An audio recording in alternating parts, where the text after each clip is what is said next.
Bag සහ සපත්තු වගේ ලෙදර් රික්සින් වගේ මැටීරියල් වලින් මහන දේවල් මහනකොට ඒ මහන අයට ඇතිවෙන ගැටලුවක් තමයි මැටීරියල් එක හරියට ඇදලා යන්නේ නැති එක සහ Tamanට අවශ්‍ය විදිහට හරවලා කරකවලා මැටීරියල් එක හසුරුවා ගන්න බැරි ප්‍රශ්නේ. ඉතින් මේකට තියෙන හොඳම විසඳුම තමයි රෝලින් පුට් එක. දැන් මේ ඕගොල්ලන්ට පේන්නේ රෝලින් පුට් එක.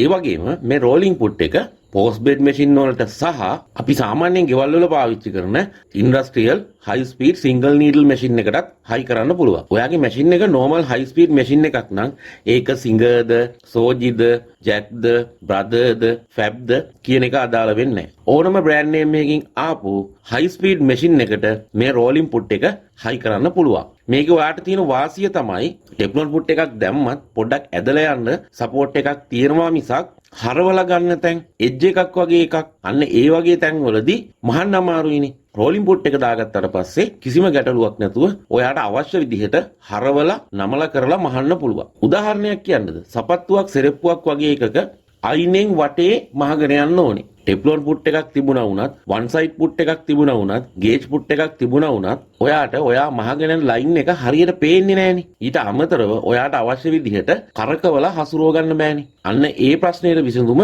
මේකෙදි ලැබෙනවා. ඊට අමතරව ඔයාට තියෙන වාසිය තමයි අපි දැන් සාමාන්‍ය පුට් එකකින් මහනකොට ඔයාගේ මැටීරියල් එක තල්ලු වෙන්නේ මැෂින් එකට ඕන විදිහට. රෝලින් පුට් එක දාගත්තාම මැෂින් එකේ ෆීඩ්බැක් එකෙන් මැටීරියල් එක තල්ලු කරනවා තමයි. හැබැයි ඔයාටත් අවශ්‍ය විදිහට මැටීරියල් එක ගමන් කරන එක බ්‍රේක් කරන එක හරි එහෙම නැත්නම් මැටීරියල් එක ගමන් කරන එක වැඩි කරගන්න එක සහ මැටීරියල් එක ගමන් කරන පැත්ත ඔයාට පහසු විදිහට හසුරුවා ගන්න පුළුවන්. මේ රෝලර් පුට් එක ප්‍රමාණ කිහිපයකින් තියෙනවා. ඕගොල්ලෝ කාට හරි ඕනේ නම් මේ වීඩියෝ එකේ සහ වීඩියෝ එකේ යට දාලා තියෙන නම්බර් එකට කතා කරොත් මිලදී ගන්න පුළුවන්.